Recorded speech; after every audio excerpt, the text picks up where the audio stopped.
What's up guys, it's Rayskat here today with a VOD review of my own game actually. I was planning to have a look at some VODs from high-elo players, professional players from Korea, Europe, stuff like that. But yesterday I had a really good game that shows many different things that I personally think are very important for super players to know and understand about the game in general.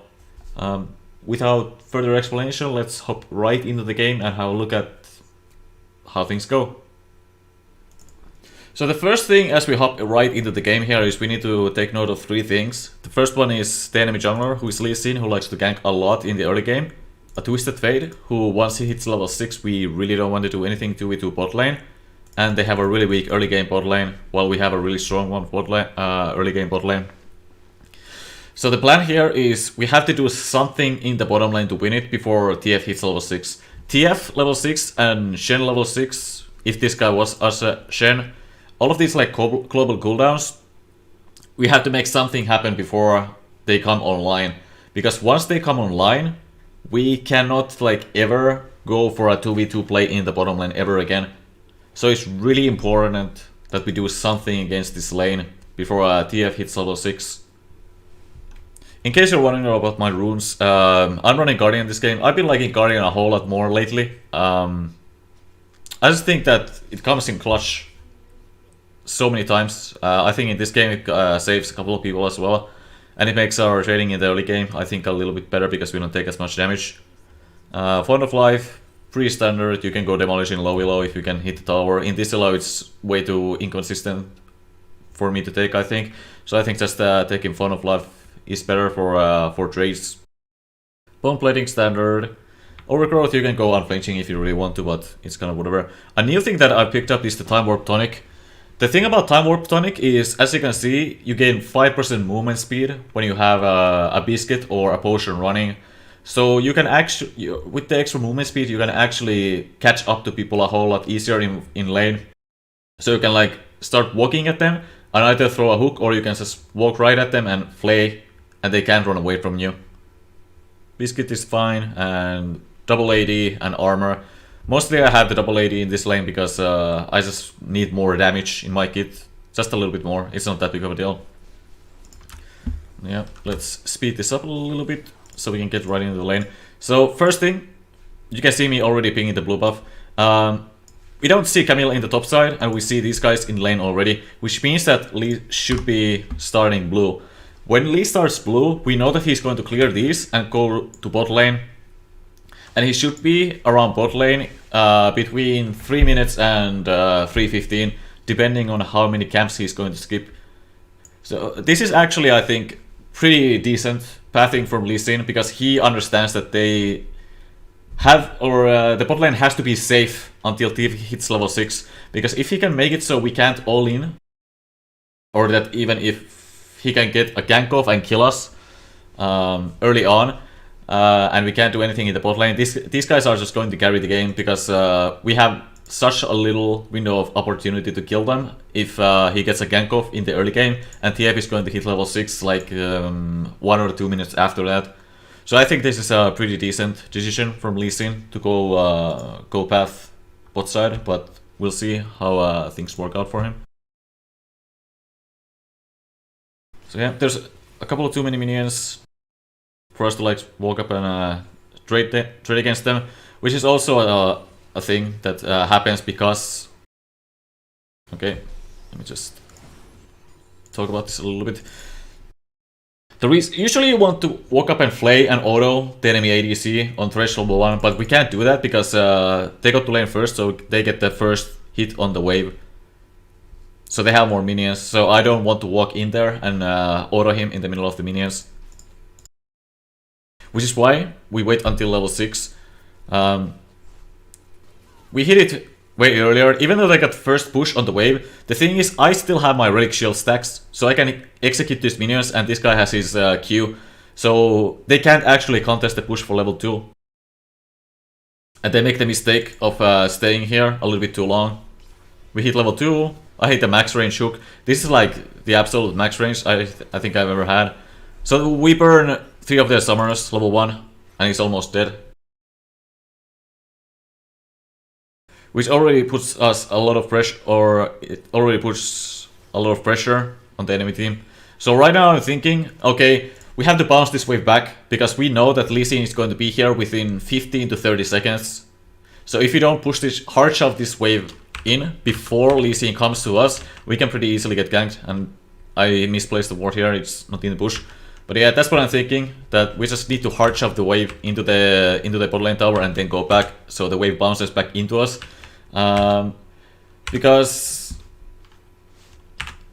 if we push this lane into the enemy tower, the enemy minions are going to be soon, or hitting our minions sooner, which makes it so they have more healthy minions, and then it pushes right back into us.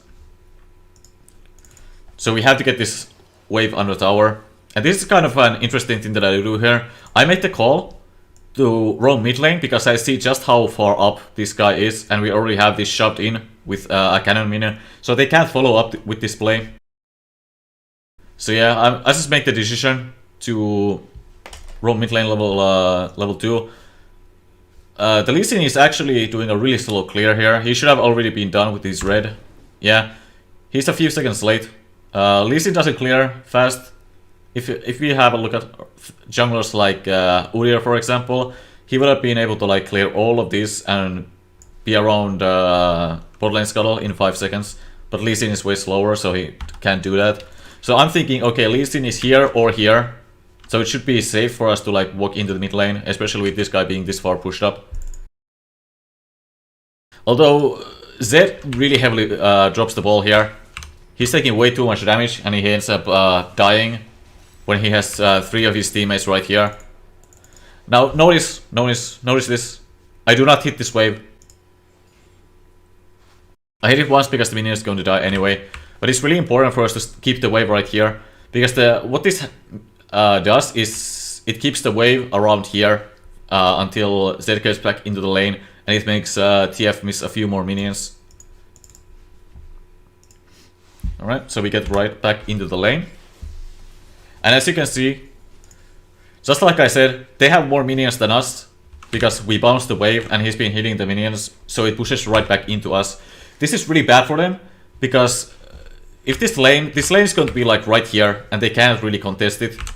So if our mid laner or our jungler really wants to, they can just run straight to bot lane, and they're going to be forced to be like standing here if they want to be farming.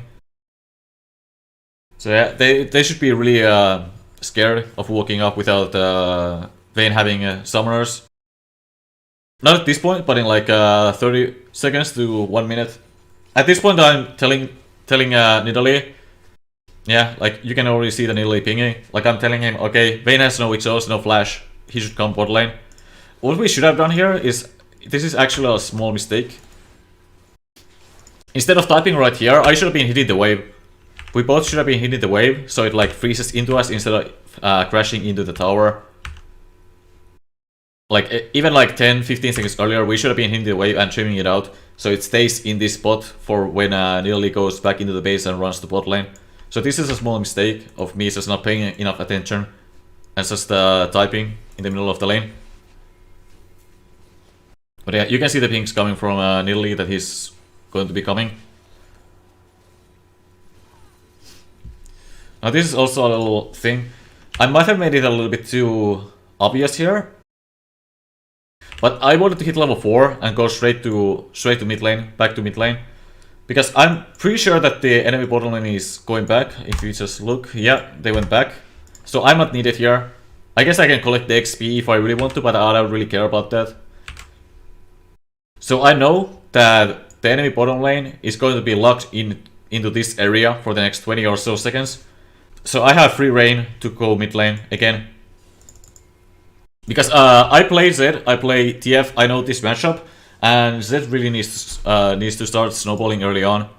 So I made the call to make the flash play here. He trades flashes and gets chunked down. Overall, I think that should be worth it if the Zed is good. Clear the ward.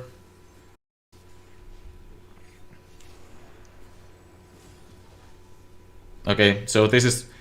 I love this ward, by the way, that I just dropped before coming to TF. This is a really important ward to have, if you can just get it. It's a little bit better than putting a ward here, because we can actually see into the pit and or into the raptors, and we can see if he goes here or if he goes here. But yeah, because we see the ward, and the reason why I can go for this, by the way, is I'm pretty sure they're a little bit scared of us, because they should know that Nidalee is in the bot side, so they should be afraid. Yeah, because we cleared the ward right here, so they can't go in on Kai'Sa right here. So we know that it's safe to go for this guy instead. I actually can't remember if we kill him here. I'm pretty sure we don't. Oh no, this, yeah, this. Okay, so Zed drops the ball here again.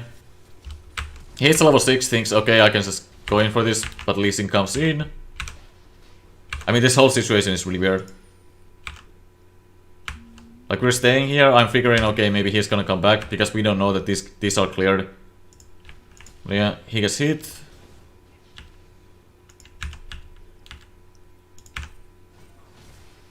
This is really unfortunate, by the way. The lantern placement right here. Because we don't actually see the bush, but they're... Oh, Lee Sin actually drops the pink there. Yeah, that's just really unfortunate. Yeah. The Lee Sin literally drops the pink here, so he can click the lantern. Right in the same spot. And I tried to throw the hook, because if he instantly casts it, I can actually catch him mid-air. But yeah, this whole situation is just pretty unfortunate.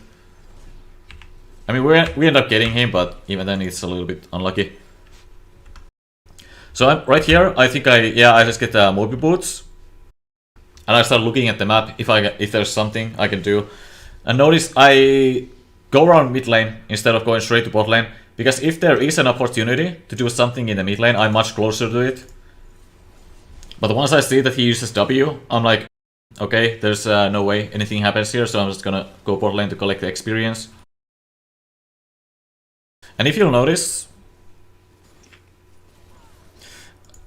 because I've been out of the lane so much, Kai'Sa is actually up a level, because he's been getting solo experience compared to Vayne. Yeah, he's up pretty much an entire level. He catches up the golems to get extra experience, but yeah, the Kai'Sa is basically up an entire level on Vayne at this point, because I've been out of the lane so much. So we push this in. The reason why I hard shove this, by the way, is to make sure that we don't get ganked. Because we have to get this lane under tower as soon as we possibly can to avoid getting ganked. And you'll notice that I put 3 points into Flay.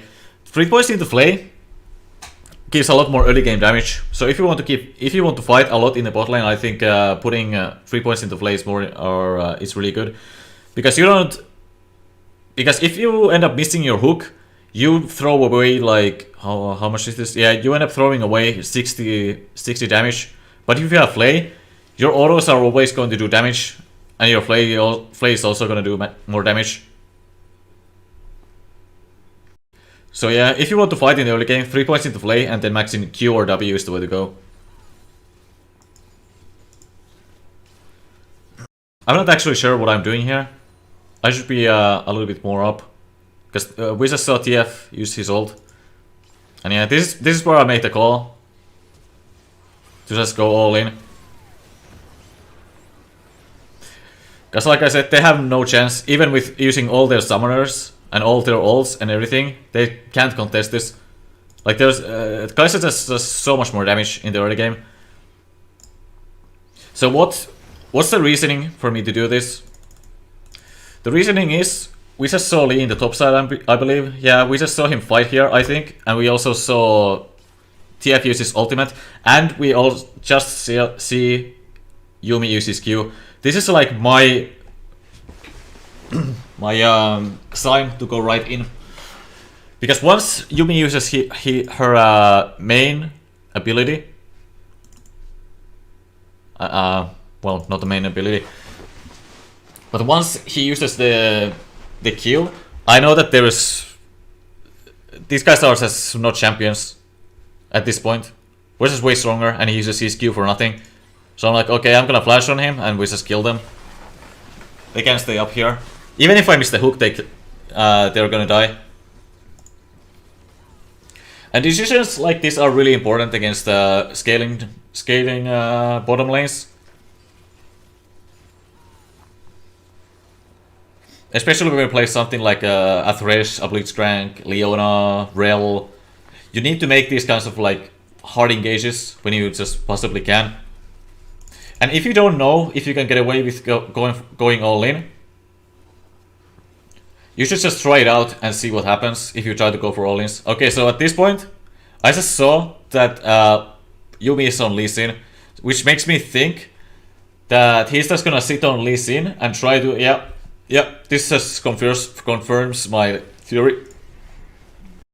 So at this point, Yuumi's game plan has completely changed. He recognizes that Vayne is so far behind that it's actually a waste of time for him to do anything in the bot lane.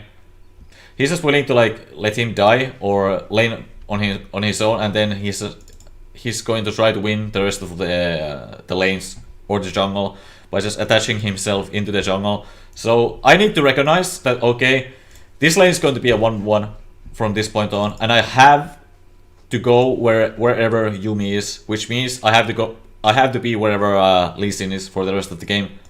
Because if I don't and they start snowballing the Lee Sin with Yuumi, they can actually make a comeback until Vayne has enough items to win the game. So that's a little adjustment I have to make in my game planning this one.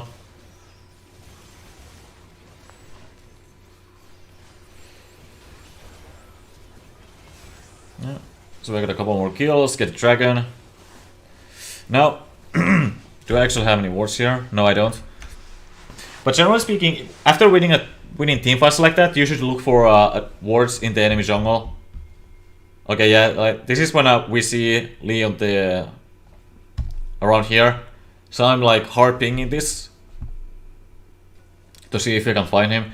We don't. I'm pretty sure he just went to his wolves or something. Yeah, he went to his wolves. Okay, and as you can see, I'm pinging on my way. Because I know for a fact that wherever Lee is, Yuumi is also going to be. And we just saw that Lee is not here. So we can like use deductive reasoning and say, okay, well, he has to be in the top side of the map, and we see Scuttle spawning. So it's really obvious that Yuumi is going to be here with Lee to contest the Scuttle from Nidalee. And Nidalee at this point I think has... Oh, we can actually see it, but I'm pretty sure Nidalee... Oh, we can. Nidalee doesn't actually have a shutdown. But still, it's really important for this guy to not keep snowballing this lead. I mean, I'm pretty sure he's pretty much even. Oh, actually, he has 800 gold.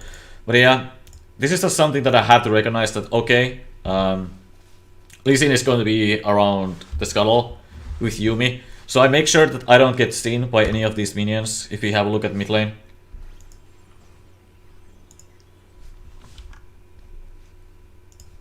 Like, there are minions here. It's really important that I don't show myself here. Because even if I know that Lee Sin is going to be a Scuttle, I can't walk through the lane because that will tell everybody on the enemy team that I'm gonna be here and we can't do anything. Like, we're gonna get the Scuttle, yeah, but if I just hide my presence by walking around all the vision, then we can surprise them and possibly kill them, is my thought process here. So if you look at the mid lane, yeah, I'm just barely like walking out of vision. So I'm just making sure that I'm not seen, and we see them on the buff. Again, dodge vision.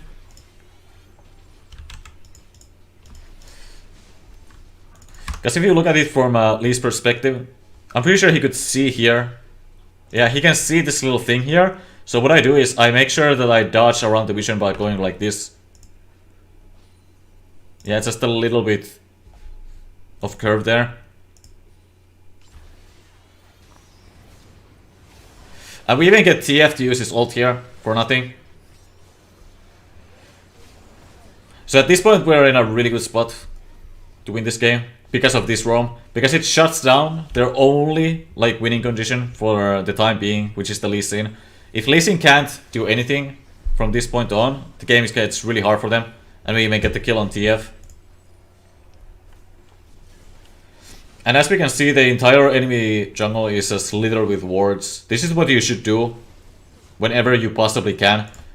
Because the more information you have on the enemy team, the better decisions you can make to like counter whatever they're doing. And yeah, as you can see, Yuumi is still on Lee Sin. He's still banking on Lee Sin to be the carry here. So I just have to shadow Yuumi. Like so. Dodge vision again, get the Yuumi ult, get out. Just take the small win. Don't need to force anything here. Just be patient. We don't need to do anything to win this game at this point. We just have to keep taking objectives. Yep. And the reasoning for me being here, I mean, we did see him right here, walk right into it. But the reason I figured that he was going to be either basing or bot lane is because of all this vision we have. We didn't see Lee Sin leave bot side. So he's either going to be around here somewhere, or he just went base and he's going to be clearing towards his top side. I make the choice to stay in the bot lane to make sure that Kai'Sa doesn't die, because if he dies, he's level 10 to Vayne's level 8. So if Kai'Sa dies here, he's going to give so much experience to the Vayne that they're basically going to be even level because of all the XP he gives by dying, and also all the minions that he's going to get. So I'm just staying in the bush to make sure nothing happens here. And yeah, Lee Sin shows himself. Again, no reason to do anything here, because Lee is just wasting his time in the bot lane right now. He's got no camps to farm, and Nidalee is already walking into his jungle to like farm everything. So we don't need to do anything here to get a win. I was thinking of walking in here when I saw Zed moving, but I made the decision to not do that. And again, we see that Vayne is not under his tower. Just take these and go back. I mean, honestly, I should have pinged that he was topside. Since dies here for basically no reason. Because he should have known that Lee Sin is somewhere in the top side. I'm pretty sure we don't get Lee here. Yeah, we don't get Lee. And I'm pretty sure we don't end up getting Camille either. Oh, actually we do get Camille. And we end up getting Lee. Yeah, and Yuumi. Yeah. Never mind. Yeah. So at this point, we're so far ahead that we just have to not throw the game. So pretty much everything until for the next 10 minutes or so is going to be like whatever. Like all of this doesn't really matter. All we have to do is just put enough deep wards to know what the enemy team is doing. Yeah, and we just save Kai'Sa again. We just have to play defensive. This is a pretty bad mistake from us to get caught here. This is completely unnecessary. We really don't need to be there at all. So that's one big mistake in this game that we make. Oh, this actually made me pretty angry. Like I'm typing, we can just, or I was actually, I was like pinging the dragon. Going like, okay, we don't need to do anything, guys. We can just wait out the dragon. And they have to run at us, a dragon. And they can't do that when they're this far behind. So if we just wait a dragon, pink it up, ward it up, and they have to run at us, we're just gonna kill them in a team fight, and then we can take Baron for free as well. There is no reason for us to be here unless they start Baron. There's absolutely nothing for us in the top side of the map right now. We just have to chill, and I accidentally press R because I'm in the middle of typing, and then this happens. Like this actually made me pretty upset what happens here. They walk in, they fight randomly, and we just end up giving them 900 gold.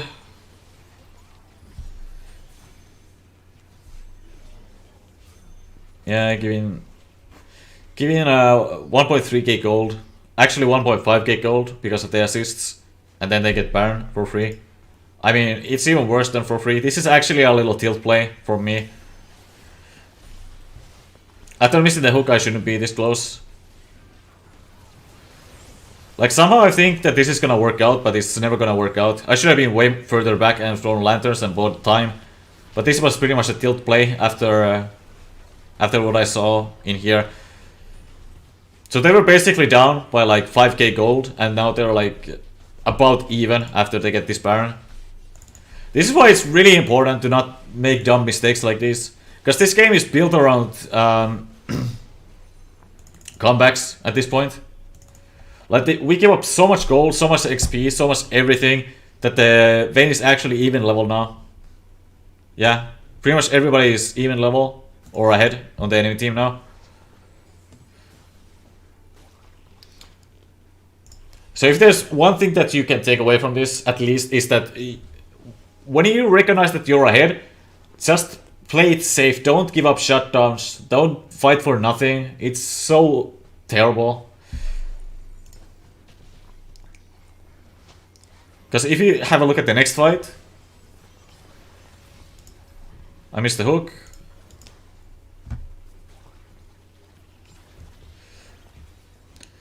Okay, so right here, I'm figuring, okay, this guy's is that he's because this guy has used his proto belt, so this guy is not gonna be in range to hit this guy with the stun guard. So I'm thinking, okay, we can just hit Lee Sin and kill him instantly. But we didn't have the damage to like one shot him before he can W out. And this play is actually pretty important. Because if we have a look, he was actually looking for an insect here on the Kai'Sa.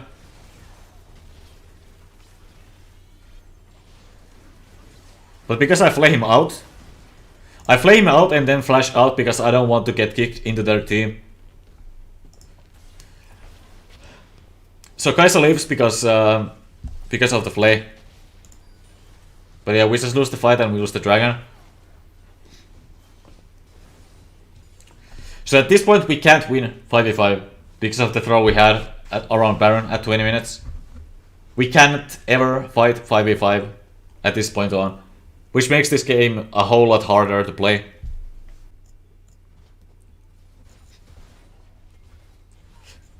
So, pause the video for a little bit. If you can't fight 5v5 and we have the worst split, because I'm pretty sure Camille can 1v1 both Zed and Sinch. And TF is also really good at splitting, and we can't 5v5. What do we do to win this game? Like, what's our key to success in this game? The only way I think that we can ever win in this situation is by making picks. And how you make picks is, again, you play Metal Gear Solid. You don't actually show yourself on the map too much. You have to get vision control and then play around that. So Zed does end up getting a kill on Camille, but it was really close. We end up fighting. Nothing really happens.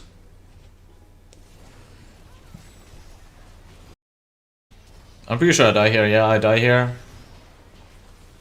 So the reason I go for the bush instead of TF is because the TF is actually behind a minion here, so I'm pretty sure it would block my hook here.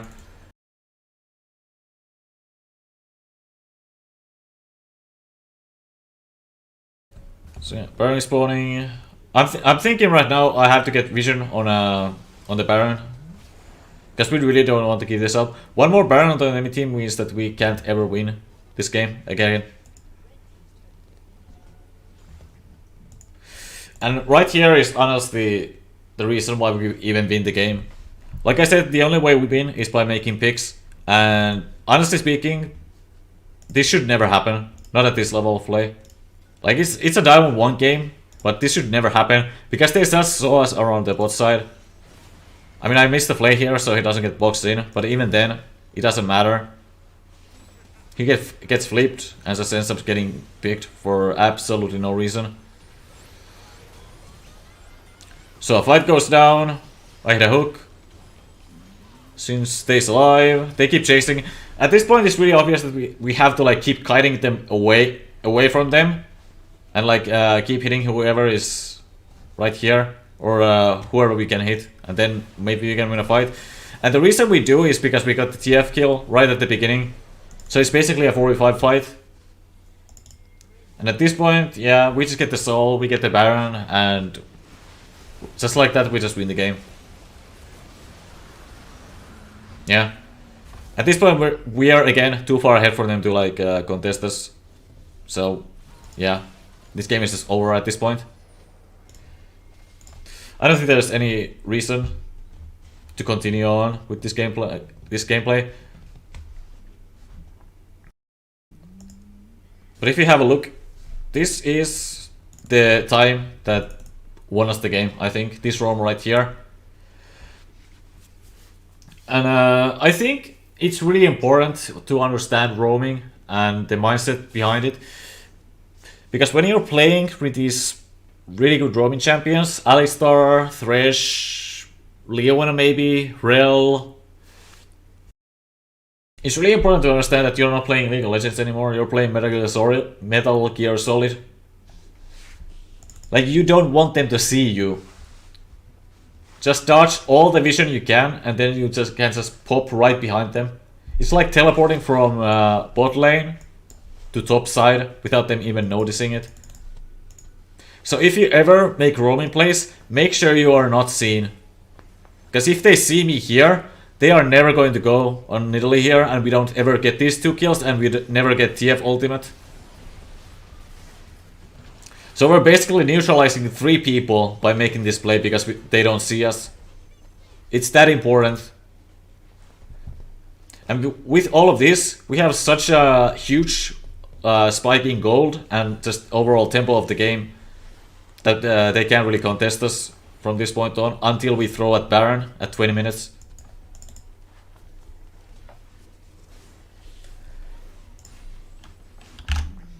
I think that is all I want to say in this video. I hope you guys found it a little bit interesting or helpful. I will probably be making more of these. Most likely not for my own games. I just want to have a look at professional players and stuff like that. But if I have more games like this, I might upload them. Yeah, I hope to see you guys next time.